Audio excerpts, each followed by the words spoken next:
আসসালামু আলাইকুম এভরিওয়ান। তোর অপেক্ষায় গল্পের দ্বিতীয় পার্ট। তো চলো বেশি কথা না কইয়া গল্প শুরু করা যাক। সিগারেট ফেলে দিল। এই বলে যখন পেছন ফিরলাম তখন গালে একটা থাপ্পড় দিয়ে বলল, সি শুভ, আমি ভাবতেও পারিনি তুই এতটা খারাপ হয়ে যাবি, একটা মেয়ের জন্য নিজেকে এইভাবে শেষ করে দিবি। আমি বললাম, দেখ মামুন, তুই তো জানিস আমি নীলাকে কতটা ভালোবাসি, ওর পাশে অন্য কোনো ছেলেকে সহ্য করতে পারি না, তাই সিগারেট খাইতেছি। মামুন বলল, দেখ সিগারেট খেলে কিছু হবে না, উল্টো তোর ক্ষতি হবে। এই ওইদিকে তাকিয়ে দেখ, সে তোকে ছাড়া কতটা হাসি খুশি আছে, আর তুই আবার কান্না করে সিগারেট খেয়ে নিজের ক্ষতি করছিস। আমি বললাম, তাহলে তুই বল আমি কি করতাম। মামুন বলল, কি করবি মানে? ওই বজ্জাত মেয়েকে ভুলে যাবি আর আগের মতো হাসি খুশি হয়ে যাবি। দেখ, যে তোর ভালোবাসা বুঝতে চায় না তাকে তুই হাজার বুঝালেও বুঝবে না, উল্টো তোর কষ্ট হবে। এই তুই এইসব বাদ দে আর নিজেকে সুন্দরভাবে গড়ে তোল, দেখবি এর মতো মেয়ে তোর পিছনে লাইন দিয়ে বসে থাকবে। আমি চুপ হয়ে মামুনের কথাগুলো ভাবতেছি, ঠিকই তো, যে আমাকে ভালোবাসে না তার পিছনে ঘুরে সময় নষ্ট না করাই ভালো। আমি বললাম, মামুন তুই ঠিক বলছিস, আমি আর ওই মেয়ের কথা ভেবে কষ্ট পাবো না। আমি আজ থেকে ভুলে গেছি আমার জীবনে কোনো মেয়ে ছিল। এটা বলে আমার ঠোঁটে সিগারেট দিলাম। আমি ভুলে গেছি সামনে মামুন আছে। আমি দেখতে পেলাম মামুন রাগীভাবে তাকিয়ে আছে আমার দিকে। খেয়াল হলো আমার গালে সিগারেট, তাই তাড়াতাড়ি ফেলে দিলাম, সরি ভাই। মামুন বলল, তুই যদি আজ সিগারেট খাস তাহলে আমাকে হারাবি। এটা বলতে আমি মামুনকে জড়িয়ে ধরলাম। ভাই, তোর মতো বন্ধু পাওয়া ভাগ্যের ব্যাপার, আমি অনেক লাকি রে, আমি তোর মতো একটা বন্ধু নামক ভাই পেয়েছি। মামুন বলল, আরে কি যে বলিস না, আমি ভাগ্যবান যে তোর মতো একটা বন্ধু পাইছি। আচ্ছা চল ঘুরতে যাবো। আমি বললাম, চল মামা। এই বলে ঘুরতে গেলাম। অনেক জায়গাতে ঘোরাঘুরি করে যে যার বাসায় চলে গেলাম। এইভাবে কেটে গেল 10 দিন। প্রতিদিন কলেজে গেলে দেখতাম নীলা ওই নিহালের সাথে আড্ডা হাসাহাসি করতো। এগুলো প্রথম প্রথম কষ্ট হলেও এখন আর দেখতে দেখতে অভ্যাস হয়ে গেছে, এখন আর কষ্ট হয় না। কিন্তু এখনো কষ্ট হয় বাবার আচরণে। আমার সাথে এখন আর বাবা কথা বলে না, আমার অনেক কষ্ট লাগে বাবার এইরকম আচরণে। আজ কলেজ থেকে বাসায় এসে ফ্রেশ হয়ে মোবাইল টিপতেছি, তখন মা ডাক দিল খাবার খেতে, তাই খাবার খেতে গেলাম। ও, আপনাদের একটা কথা বলতে ভুলে গেছি, আপু আজ নানুর বাসায় গিয়েছে বেড়াতে। আমি যখনই খাবার খেতে টেবিলে বসলাম তখন বাবা পুরো না খেয়ে হাত দিয়ে চলে যেতে লাগলো। আম্মু বলল, তোমার আবার কি হয়েছে, খাবার পুরো শেষ না করে চলে যাচ্ছ কেন? বাবা বলল, আমার খেতে ইচ্ছা করছে না। একটা ইফতেজারের সাথে এক টেবিলে বসে খাবার খাওয়া আমার পক্ষে সম্ভব না। বাবার মুখে এমন কথা শুনে আমার চোখ দিয়ে পানি পড়তে লাগলো। এতদিন এড়িয়ে চলতো, তাতে বুক ফেটে যাইতো, আর আজ এমন কথা বলল। বাবা আমাকে এমন ভাবে বলতে পারলো, কি দোষ করেছিলাম নীলা? আমি তো তোকে ভালোবেসেছিলাম, তার জন্য আজ তুই আমার বাবার চোখে খারাপ বানিয়ে দিলি। আমি চোখের পানি মুছে চলে যেতে লাগলাম। আম্মু বলল, তোর আবার কি হলো? আমি বললাম, কিছু না, আমার খেতে ইচ্ছা করছে না। এটা বলে রুমে এসে দরজা বন্ধ করে কান্না করতে লাগলাম। কেন আমার সাথে এমন হলো? আমি তো নীলাকে কোনোদিন অপমান করিনি, তাও কেন আমাকে এত বড় অপবাদ দিল? আর বাবা, সে তো আমাকে ছোট থেকে চেনে, সে কেমনে বিশ্বাস করলো আমি এমনটা করতে পারি? এইসব ভাবতেছি আর অনবরত চোখের পানি পড়তেছে। কি করব কিছুই মাথায় আসছে না। না, আমি এইসব কিছু আর নিতে পারতেছি না। এইভাবে নানান কথা ভাবতে ভাবতে ঘুমিয়ে গেলাম। এইদিকে আম্মু বলল, এই তুমি এইরকম করছো কেন? জানো ছেলেটা কত কষ্ট পেয়েছে? বাবা বলল, তোমার জন্য ছেলেটা এমন হয়েছে। এই তুমি কি জানো, সারাদিন ছেলে ছেলে করো আর ছেলের সম্পর্কে কোনো কি খোঁজ নাও তুমি? আম্মু বলল, খোঁজ আর আমি? আমার থেকে ছেলেকে কে বেশি খোঁজ রাখে? ছেলেটা কাল যে অজ্ঞান হয়ে পড়েছিল, ছেলেটাকে দেখতে গিয়েছো? আচ্ছা মানলাম সে একটা ভুল করেছে, তাই বলে এইভাবে তাকে এড়িয়ে চলবে? তুমি খোঁজের কথা বলছো না, একটু তার বন্ধু মামুনকে জিজ্ঞেস করিও আসল সত্য কি। অন্যের কথা ধরে নিজের ছেলেকে শাস্তি দেওয়া মোটেও আদর্শবান বাবার কাজ না। বাবা বলল, কি আসল সত্য? আম্মু বলল, তুমি যখন তোমার ছেলের খোঁজ বেশি রাখো, তাই তুমি বরং বের করো আসল সত্য কি। বাবা বলল, আসলে আমার আগে খোঁজ নেওয়া দরকার ছিল, আমার ছেলে কি আসলে অপরাধ করছে নাকি করেনি। এই বলে মামুনকে কল দিল। মামুন বলল, আসসালামু আলাইকুম আঙ্কেল। বাবা বলল, ওয়ালাইকুম আসসালাম। বাবা, তোমাকে একটা কথা জিজ্ঞেস করতাম। মামুন বলল, কি আঙ্কেল? বাবা বলল, আচ্ছা মামুন, সেই দিন কি শুভ কোনো মেয়েকে টিস করেছিল? সত্যি কথা বলবে। মামুন বলল, না আঙ্কেল, সেই দিন শুভ তেমন কিছুই করেনি। বাবা বলল, তাহলে কি হয়েছিল? মামুন বলল, কি করে যে বলি আপনাকে। বাবা বলল, আরে সমস্যা নেই বলো। মামুন বলল, আচ্ছা তাহলে শুনুন। এই বলে তারপর মামুন বাবাকে সব বলে দিল। বাবা বলল, আমি কেমন বাবা হলাম, শুধু শুধু আমার ছেলেকে আমি কষ্ট দিলাম। এইদিকে নীলা ও তার বান্ধবী বসে আছে। মনি বলল, দোষ, তুই এটা না করলেও পারতি। নীলা বলল, কি? মনি বলল, এই যে শুভকে এতটা অপমান না করলেও পারতি। নীলা বলল, দেখ মনি, তুই আমাকে শিখাতে আসিস না, ওই ক্ষেত আবার মার্কা পোলার এটাই শাস্তি হওয়ার দরকার। মনি বলল, আচ্ছা আমাকে এটা বলতো, তুই শুভকে ভালোবাসিস তাহলে এটা কেন? নীলা বলল, কি ভালোবাসা? হাসালি বোন, আমি কখনো শুভকে ভালোবাসিনি।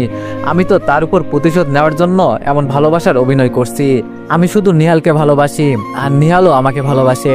মনি বলল, সে কি করছে তোকে যে এমনটা করলি? নীলা বলল, সে আমাকে একদিন সবার সামনে থাপ্পড় দিয়েছিল। মনি বলল, কেন থাপ্পড় দিয়েছিল? নীলা বলল, আসলে বলিস না, যখন স্কুলে ছিলাম, সে মনে হয় তখন নতুন ভর্তি হয়েছে, তখনকার ঘটনা। স্কুলে আসার পর রিক্সাওয়ালাকে ভাড়া দিলাম, তখন রিক্সাওয়ালা বলে কম হয়েছে, অনেক বাড়াবাড়ি হয়। এক পর্যায়ে আমি যখন তার গালে একটা থাপ্পড় দিতে যাব, তখন কোথা থেকে শুভ এসে আমাকে থাপ্পড় দিয়ে সবার সামনে অপমান করে। মনি বলল, ও এইটার জন্য তুই তার সাথে ভালোবাসার অভিনয় করলি? বা, আমার এখন অনেকটা লজ্জা হচ্ছে। আমার প্রতি তোর মতো নিচু মনের মানুষের সাথে এতদিন বন্ধুত্ব ছিল। আসলে তুই জানিস না তুই কত বড় ভুল করেছিস। আসলে তুই কোনটা অন্যায় কোনটা সঠিক সেটা জানিস না। তোর অনেক অহংকার, তাই না? দেখবি এই অহংকার তোর পতনের মূল কারণ হবে। এটা বলে মনি চলে আসলো সেখান থেকে। নীলা বলল, সামান্য একটা ছেলের জন্য মনি আমাকে অপমান করতে পারলো, ছাড়বো না আমি ওই কুত্তাকে। এইদিকে আমি ঘুম থেকে উঠে ঠিক করলাম আমি আর এখানে থাকবো না।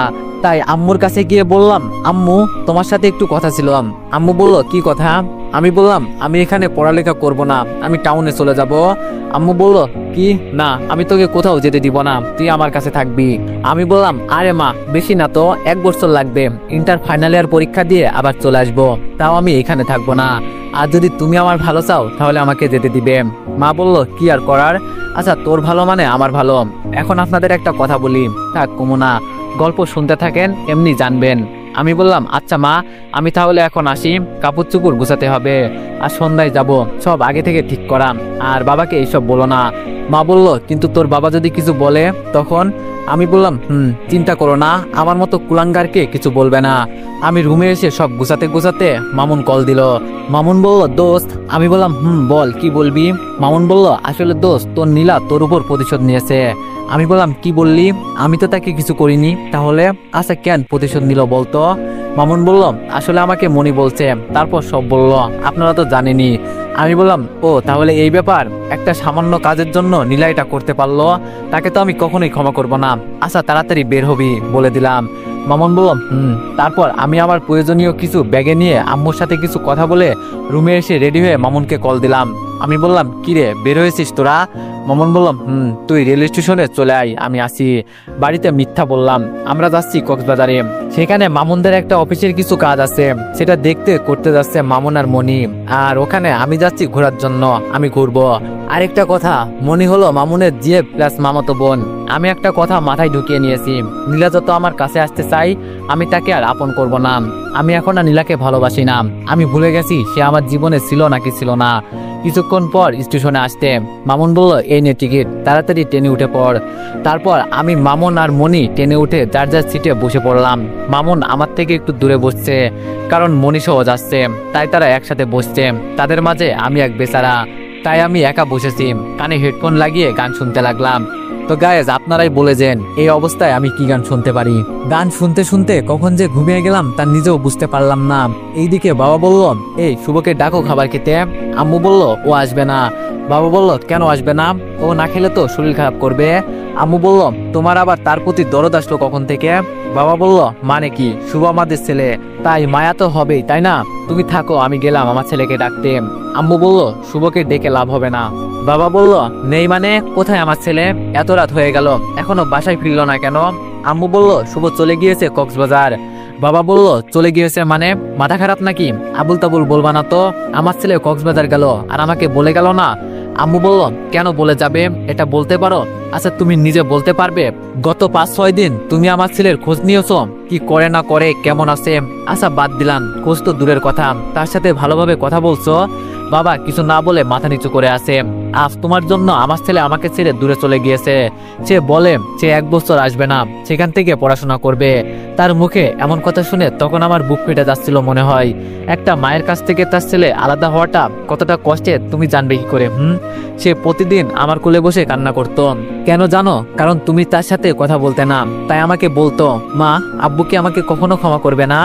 আজ আমার ছেলে আমার থেকে আলাদা হয়েছে শুধুমাত্র তোমার জন্য। আমি তোমাকে কখনো ক্ষমা করব না। যতদিন আমার ছেলে এই বাড়িতে না আসে তুমি আমার সাথে একটা কথাও বলবে না। বাবার চোখে পানি টলমল করছে। বাবা আম্মুর হাত ধরে বলল, আমি নিজেও জানি না আমি কতটা ভুল করে ফেলেছি, প্লিজ তুমি আমাকে ক্ষমা করে দাও।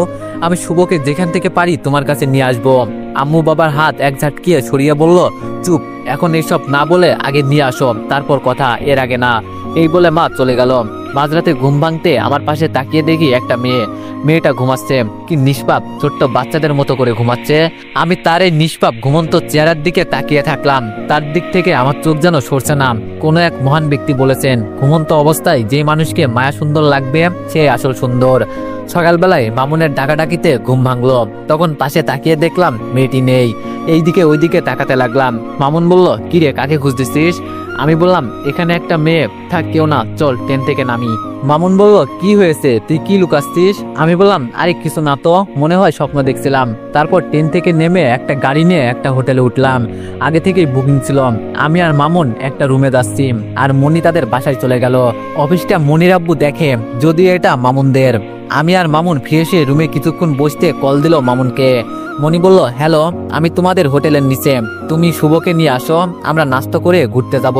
কাল থেকে তো অফিসে যেতে হবে, সময় পাবো না। মামুন বলল, চল শুভ, আজ পুরো দিন ঘুরবো। আমি বললাম, তারপর আমরা হোটেলের নিচে একটা রেস্টুরেন্টে গিয়ে নাস্তা করতে লাগলাম।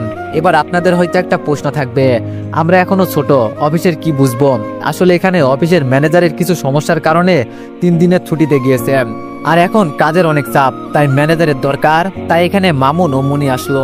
আমার কোনো কাজ নেই, আজাইরা চলে আইছি। তারপর হোটেল থেকে বের হয়ে সমুদ্র সৈকতে অনেকক্ষণ ঘুরলাম। আমার আর কি, ঘোরাঘুরি তো সব মামুন শালা করছে, তার বোর লগে আছে। আমি একা মানুষ, তাই এদের মাঝে না থেকে নিজের মতো ঘোরাঘুরি করলাম। রাত পর্যন্ত বাইরে ঘুরে হোটেলে এসে ঘুম দিলাম। সকালবেলায় মামুনের ডাকাডাকিতে ঘুম ভেঙে গেল। এই তোর সমস্যা কি? গরুর মতো চিৎকার করছিস কেন? শান্তি মতে ঘুমাতে দিবি না? মামুন বলল, শালা অফিসে যাবি না? আমি বললাম, আমি সেখানে গিয়ে কি করব? তুই আর মনি যা তো, আমি ঘুমাই। এই বলে আবার ঘুমিয়ে পড়লাম। এইবার মামুন এক লাথি দিয়ে আমায় ফেলে দিল খাট থেকে। আমি বললাম, ও মা গো, গেল, আমার সাদের কোমরটা গেল। ওই শালা, তুই আমার লাথি মারলি কেন? মামুন বলল, এখন ফ্রেশ হতে না গেলে আরো 2টা দিমু। তারপর এক ধরনের জোর করে আমাকে ওয়াশরুমে ঢুকিয়ে দিল। আমি বললাম, শালা তোর কখনো বিয়ে হবে না, আর যদি বিয়ে হয় তোকে লাথি মেরে এভাবে তুলবে। এরপর ফ্রেশ হয়ে রেডি হয়ে নাস্তা করে 2 জন মিলে অফিসে গেলাম। মনি তাদের বাসা থেকে যাবে। অফিসে এসে মামুনকে বললাম, দোস্ত, আমার তো কোনো কাজ নেই, তাই কি করব, পুরো অফিসটা ঘুরে দেখি। মামুন বলল, আচ্ছা, আমি পিয়ন চাচাকে বলে দিচ্ছি, তোকে সবকিছু ঘুরিয়ে দেখাবে। এইদিকে বাবা আমাকে খুঁজতে চলে এলো কক্সবাজারে। অন্যদিকে নীলার কেমন জানি কিছু ভালো লাগছে না, কেমন মনমরা হয়ে থাকে। তার কাছে মনে হয় সে কিছু একটা হারিয়ে ফেলেছে। এবং রাতে সকালে যখন মোবাইলে কল বা নোটিফিকেশনের আওয়াজ হয়, তখন সে দৌড়ে এসে মোবাইল হাতে নেয়। তারপর আবার কি মনে করে হতাশ হয়ে যায়।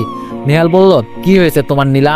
এই কয়দিন দেখছি তুমি কেমন জানি হয়ে গেছো, আমার সাথে ঠিক মতো কথা বলো না, কিছু বললে এড়িয়ে যাও, কি হয়েছে তোমার? নীলা বলল, তেমন কিছু না, এমনি। নেহাল বলল, আচ্ছা চলো ঘুরতে যাব, তাহলে মুড ভালো হয়ে যাবে। নীলা বলল, না, আমার ভালো লাগছে না, তুমি যাও, আমি বাড়ি গেলাম। নেহাল বলল, ভালো লাগবে কেন, এখন তো আর শুভ নাই। নীলা বলল, নেহাল মাথা গরম করো না তো, আমার এমনি ভালো লাগছে না। নেহাল বলল, সত্যি কথা বললে দোষ, আসলে তুমি আমাকে ভালোবাসো না, এটা আমি বুঝতে পারছি। নীলা বলল, যা, তোর যেটা ইচ্ছা ভাব। এই বলে নীলা চলে গেল তার বাড়িতে। এইদিকে আমি একটা চেয়ারে বসে ফোন টিপছি। তখন একটা মেয়ে এসে বলল, আসেন ভাইয়া, আপনাকে অফিস ঘুরিয়ে দেখাচ্ছি। আমি মেয়েটার দিকে তাকিয়ে দেখলাম মেয়েটা আমার সমবয়সী হবে হয়তো, বা বড়।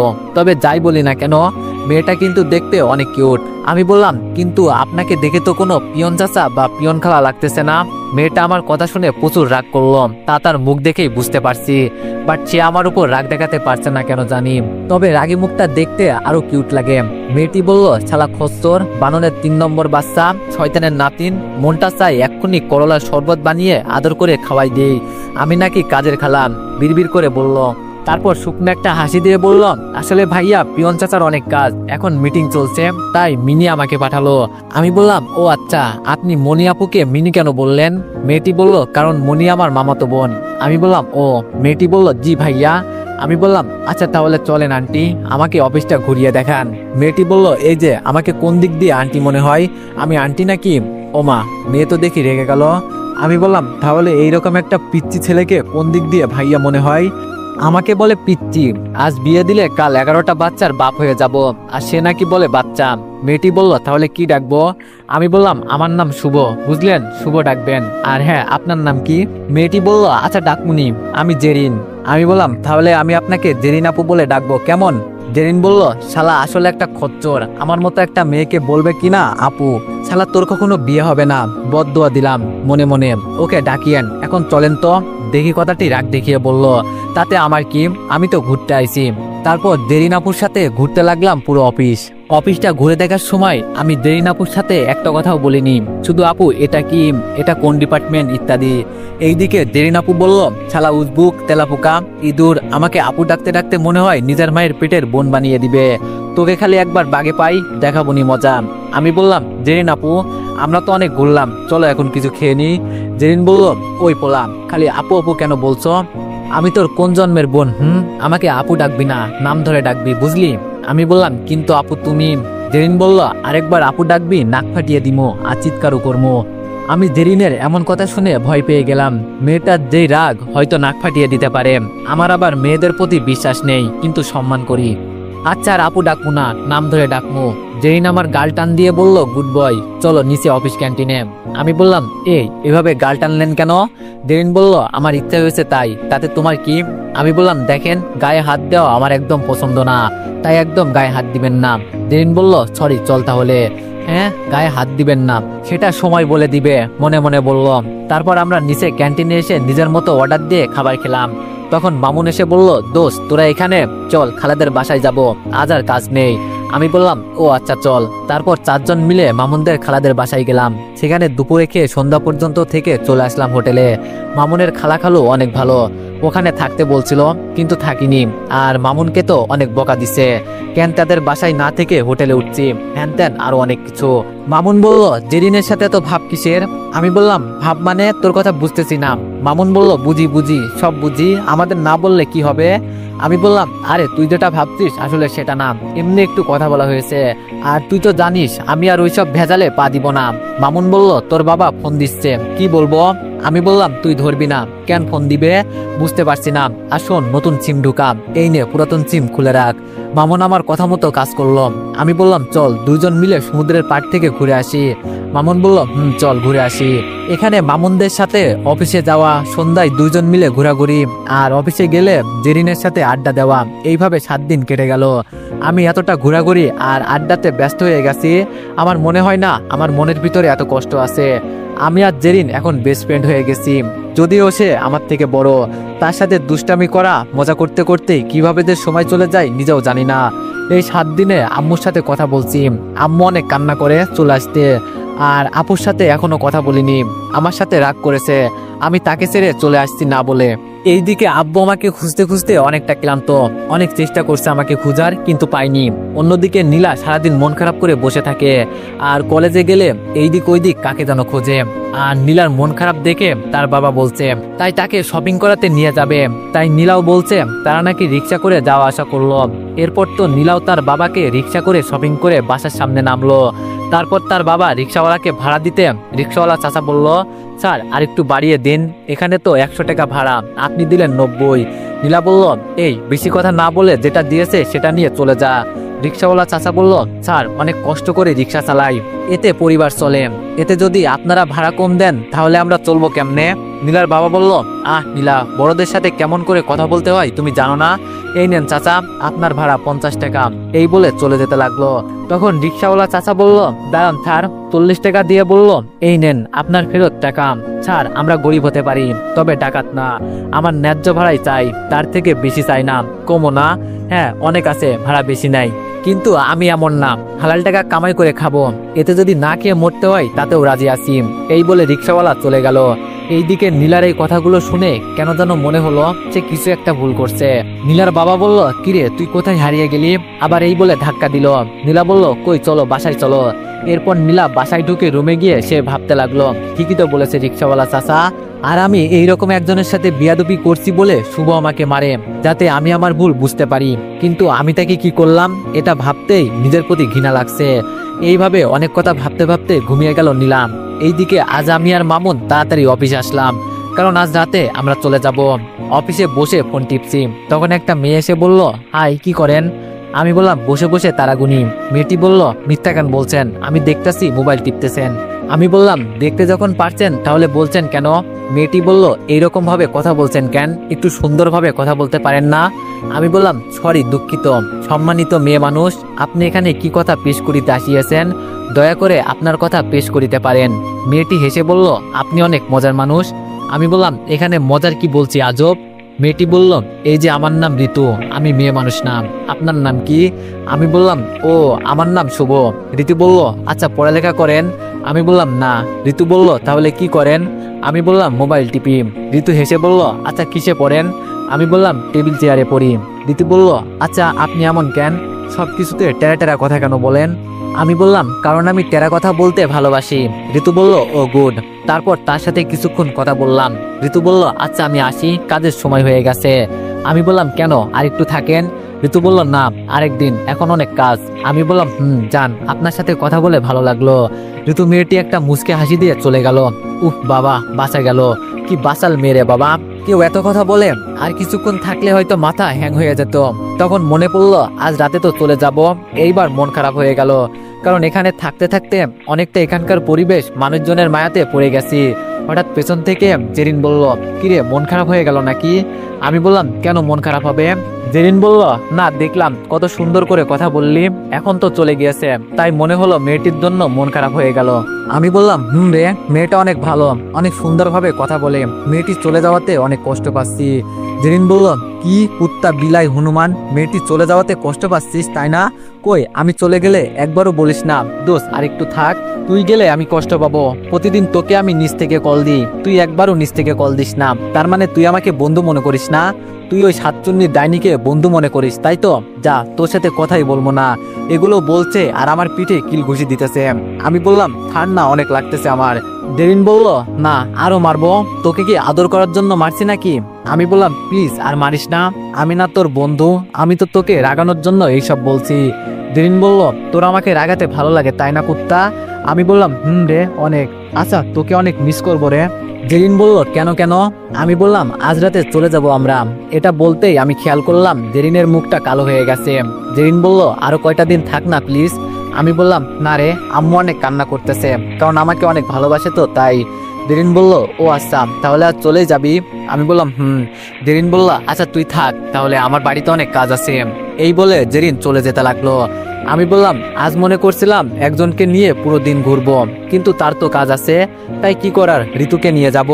এটা বলতে জেরিন আমার কাছে এসে আমার কলার ধরে বলল, এই কুত্তা, আমাকে ছাড়া অন্য কাউকে নিয়ে ঘোরার কথা বললে গলা টিপে মেরে ফেলবো, চল আমাকে নিয়ে। আমি বললাম, কিন্তু তোমার তো কাজ আছে, তাই না? জেরিন বলল, কিসের কাজ? ভাড়মে যাক কাজ, তুই আজ আমাকে নিয়ে সারাদিন ঘুরবি, চল। এই বলে আমার হাত ধরে অফিস থেকে বের হতে লাগলো। আমি বললাম, আরে কি করছো, হাত ছাড়ো, সবাই দেখছে তো। জেরিন বলল, দেখলে আমার কি, তুই হাঁটবি নাকি কোলে তুলমো? তারপর জেরিনের সাথে অফিসের নিচে আসতে একটা রিক্সা নিয়ে ঘুরতে বের হলাম। রিক্সাতে বসার সময় এমন ভাবে আমার হাতটা ধরে রাখছে আমি যেন তার বিএফ। আমি বললাম, কি করছো, এইভাবে হাত ধরে রাখছো কেন, লোকে কি বলবে?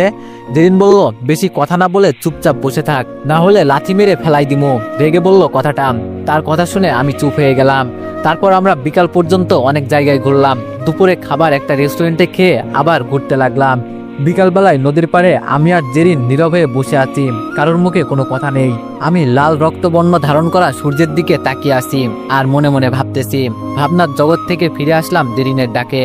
তারপর আমি জেরিনের দিকে তাকালাম, তাকিয়ে দেখি তার মুখটা কেমন জানি ভারী হয়ে গেছে, আগের মতো সেই চঞ্চল ভাবটা নেই। জেরিন বলল, আচ্ছা শুভ, আমি দেখতে কেমন? আমি বললাম, তুমি দেখতে সুন্দর, তুমি অনেক ভালো, তোমার কথা বলা, তোমার আচার আচরণ, সব দিক থেকে তুমি বেস্ট, তুমি যে কারোর মনই জয় করে নিতে পারবে। জেরিন বলল, আচ্ছা, আমি যদি কাউকে ভালোবাসি বলি তাহলে সে কি আমাকে ফিরিয়ে দিবে? আমি বললাম, কি যে বলো না, তোমার মতো সুন্দর এত ভালো একটা মানুষের প্রপোজ কেউ ফিরিয়ে দিবে তা প্রশ্নই আসে না। তা কাকে ভালোবাসো? আমাদের দুলাভাইকে একটু দেখতে চাই। এটা বলতেই জেরিন একটা মুচকি হাসি দিল। জেরিন বলল, ও আচ্ছা শুভ, আমি যদি তোমাকে একটা কথা বলি তাহলে তুমি রাগ করবে? আমি বললাম, কি কথা বলো, আমি রাগ করব কেন আজব, তুমি নির্দ্বিধায় বলো, কোনো সমস্যা নেই। এরপর জেরিন এমন একটা কাজ করবে তা আমি কখনোই ভাবতে পারিনি।